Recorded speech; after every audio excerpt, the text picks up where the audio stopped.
Welcome to Biz Filing's Expert Insights. Hi, I'm Greg Corombos. Our guest this week on Expert Insights is Bob Ambrogi. Bob is publisher of the legal technology blog LawSites. He's also host of the legal innovation podcast Law Next.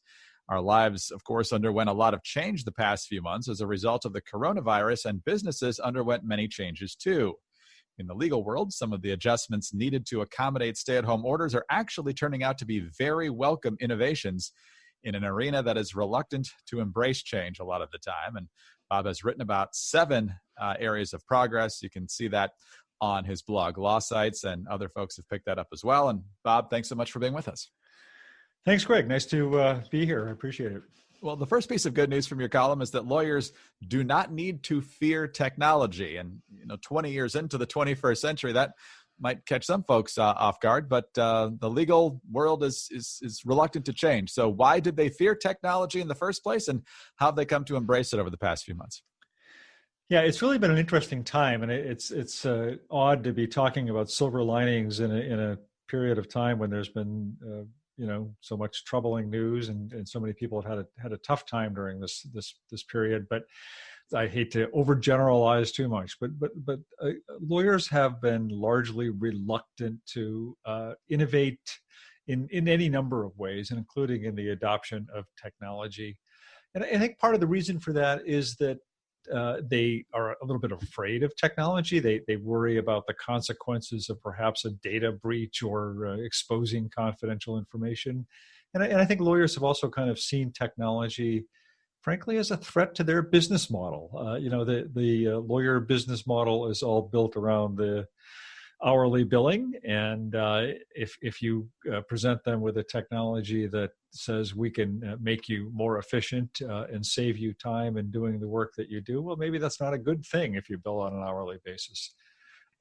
So it's much more complex and complicated than that. But I think what has happened over the last couple of months is that those lawyers who still were reluctant about technology or who harbored fears about technology have come to see technology as absolutely essential to their survival going forward. I think this situation has just underscored that you cannot effectively practice law and serve clients, not just in this pandemic environment that we're still in, but going forward from here. The world has changed. Absolutely. I mean, I remember years ago now buying my house and being able to sign documents on an iPad, which had just come out at that point. And so just the simple innovations where you don't have to go into somebody's office to do things and the efficiency that provides is tremendous. And the second item on your list is very similar to the first, or at least flows from that. And that's that you say lawyers will no longer see innovation as a threat to the guild. You say bar organizations, and the ABA in particular, has always been kind of a protectionist front against innovation. So how are those concerns being eased right now? To some extent, this was all happening well before the pandemic took roots. There has clearly been a broadening acceptance in the legal profession of innovative technologies and innovative ways of doing things and innovative ways of delivering legal services. But I think, again, the understanding that we can't deliver legal services the way we used to do, that model is fundamentally broken and is not going to work going forward, has just been dramatically underscored during this period of time. And what's been underscored also is that firms that are more prepared in terms of their use of technology, their investment in technology, have been the ones that have been able to be more nimble and adapt more quickly and are probably more likely to succeed or survive over the long term coming out of this. I mean, all of this kind of gets mixed up into what's actually another bullet point in my article, but this issue of regulatory reform in law, because as you know, it has been verboten for a long time for companies to be able to invest in the delivery of legal services or to own legal services delivery organizations. It's been verboten for individuals who are not licensed as lawyers to be able to deliver legal services in any way. And over the last couple of years, we've seen a real movement towards studying and possibly loosening some of those restrictions And again, I think what's happened here during this pandemic is that we've seen why we need to accelerate those kinds of reforms. We've seen that the system as it's been classically structured is not well suited to serving a population that is dispersed both geographically and in income levels and in needs and in their ability to pay for legal services. So I think this is a real turning point for some of these regulatory reforms that have been getting talked about. Now, Bob, in your blog, you talk specifically about Utah and how the wheels were already turning there. In the last few months now that we've all been working from home to a large extent, is there a movement afoot in a lot of other states as well now that they see what the reality can be? What's happened coincidentally since the pandemic has happened is that California took a major stride in the same direction as Utah. California has actually been tossing around this issue of regulatory reform for a couple of years now. But in, what was it, last month, not even last month maybe, the official bar of California, the State Bar of California, approved for public comment, which is just an intermediary step, but a proposal that would create a sandbox very similar to what Utah is doing to test out these alternative ways of delivering legal services. What we're talking about here is using technology to deliver legal services more effectively and using new business models that are driven in some ways by private investment in private companies. So, California is home to something like a third of all the lawyers in the United States. So if California were to adopt some of these reforms, it would really be significant in terms of changing the course of practice in the United States. Another one you list in your blog here, Bob, is that courts are accelerating innovation and online services. And you point out that this idea, which has always been slow to be adopted or embraced, was thought to be impossible for a long time, kind of like changing a tire on a moving car. So did the pandemic allow the car to stop, or did folks just see that it wasn't impossible to change the tire? Well, effectively, it caused the car to stop. I mean, that is in part what happened. I mean, courts, were shut down for the first time in the history of our country, really, by this pandemic, and they were able to continue to operate, in some ways in order to deal with emergency issues. But they were forced immediately to find new ways to handle those issues. So, suddenly courts discovered Zoom and other ways of meeting with litigants and lawyers and other parties remotely. I think that courts, more than any other aspect of the legal profession, are the ones that are going to change the most dramatically because of this. Because courts really have been, I don't want to say stuck, but they have been stuck in a kind of a 19th century way of operating. And there was this problem that they had of just not being able to kind of stop and take a breath and figure out how to reform. Part of that has been driven by the fact that there has been such a surge of self-represented litigants in the courts over the last decade. And those self-represented litigants have just overwhelmed the courts, overburdened the courts. And it's been clear for a long time that the traditional means by which courts try to deal with their caseloads just wasn't working. It wasn't meeting the demand, but they were so occupied with trying to just, keep up with that demand that they just couldn't stop and rejigger things. So, I think this is a really, really interesting time for courts. I've had a lot of interesting discussions recently with judges and others involved in the courts. And we've seen, I practice in Massachusetts where, the courts, the chief justices of all the courts, all the trial and appellate courts in Massachusetts, to put out a joint statement where they basically said, look, we now see that the old ways of doing things haven't been working well, and we have fully committed ourselves to modernizing our system going forward. So I don't know what that looks like, but I think there's no question that we've just had a major turning point for our courts. Yeah, we've talked about this a lot as we move on to the next one, Bob, about how more legal services can be delivered remotely. And obviously, there's a great efficiency to that, not only for the lawyer, but for the client. You don't have to have everybody moving around town. You can just set up a number of Zoom meetings or phone calls, which I guess you could previously do.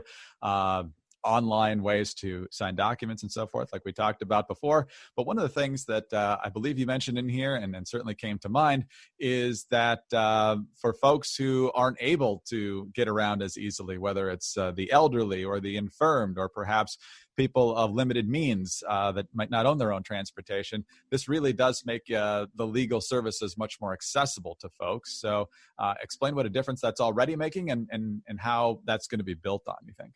Yeah, well, it's very much the case that one of the shortcomings of the court system up till now, and for law firms and legal providers as well, has been this idea that clients need to get to them, and if you happen to be a low income client, or if you happen to be a single parent, or even somebody with a 9-to-5 job who can't necessarily get time off from job very easily, it's burdensome to do that a lot of the times. We also have big parts of this country where there are vast geographic distances between perhaps where a client or somebody with a legal problem lives and where the closest law office or courthouse may be. I mean, it just makes perfect sense to be able to serve those who need legal help through video conferencing or other kinds of remote methods. It's made sense for a long time. There have been efforts at doing that, but none of them have really had a lot of traction until now. And here again, I think suddenly everybody is just understanding why it makes sense to do this. How much more streamlined do you think the legal system will be, assuming this continues once we get back to whatever passes for normal? Will it ease the backlog in the courts because you don't have to get everybody together in the same room anymore?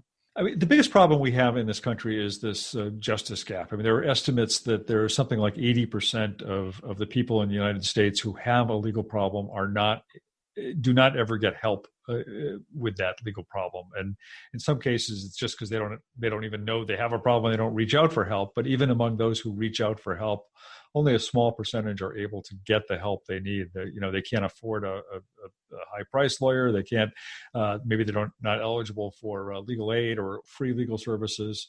The only way to address that gap is by making the system more efficient, by improving, not just the technology, but also the processes by which the system operates. And that's really where this pandemic has been.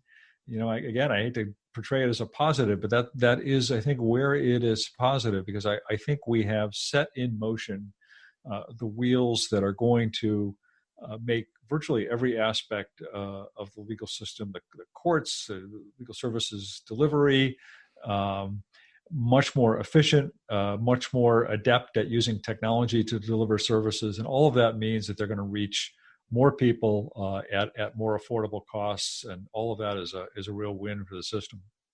We're speaking with Bob Ambrogi. He's publisher of the legal technology blog LawSites. He's also host of the legal innovation podcast Law Next. And we're going through 7 different ways that the pandemic has actually changed the legal profession for the better, both in terms of law firms and the courts. One that might not be as obvious as some of the others here, Bob, and that's less of a physical presence for law firms. I guess the clients wouldn't particularly care that much about this one if they don't have to actually go to the physical presence of the law firm. But essentially your point is that folks, they don't have to commute and spend time during the day doing other things as well, that makes the lawyers more efficient. So what does that mean for working at home? What does that mean for what law firms will see as normal going forward here? Well, this is another one that's really interesting, and something that I heard. As a matter of fact, I was just talking to somebody this morning who pointed out a recent survey of lawyers about this topic, and what it showed is that by a wide margin, a lot of the lawyers who have been working from home for the last couple of months from larger firms, from firms where they traditionally would have been in some very fancy office somewhere downtown in some very large city. They actually kind of like working from home, and they're not in any hurry to go back into the office. And the clients are not suffering at all. As a matter of fact, I think a lot of clients will tell you that they are benefiting from this as well.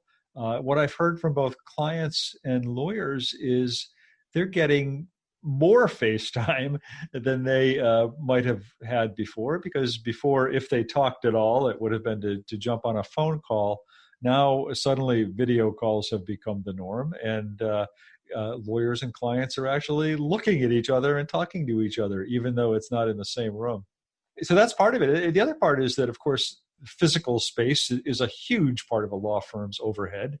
Law firms, larger law firms, the large law firms in the country have been for years now looking at ways to reduce their physical footprint as a way to cut costs. We've seen it, like law firms have reduced library space, for example, has been one of the places to go, or more and more lawyers are doing kind of office sharing arrangements, so they work part-time from home. That's been happening already. But now I think that as everybody has seen how feasible it is to engage in a work from home environment and have things still continue to run smoothly, if in some cases not better, I don't think there's, we're going to go back to we will go back to having offices, and we'll go back to lawyers being in offices, but I do think they're going to downscale in terms of their physical footprint. Yeah, commercial real estate might be the ones to be in rough shape here, at least for a little while, after things settle down here. But we talk about ways that the system's going to change for the long term. We talk about technological innovation and easier access for clients and the attorneys to some extent. Nothing is more long term in changing the profession than changing how you educate up and coming attorneys in law schools. And that's your last one, how legal education will be revamped. You quote Jordan Furlong in your blog, who has been a guest of ours before. He says that this is going to lead to the emergence of a driving need to really rethink what we're trying to achieve, to develop competent, confident lawyers to service clients and society, which in some ways is an admission that the current system is not as good as it could be. But how do you expect it to look different?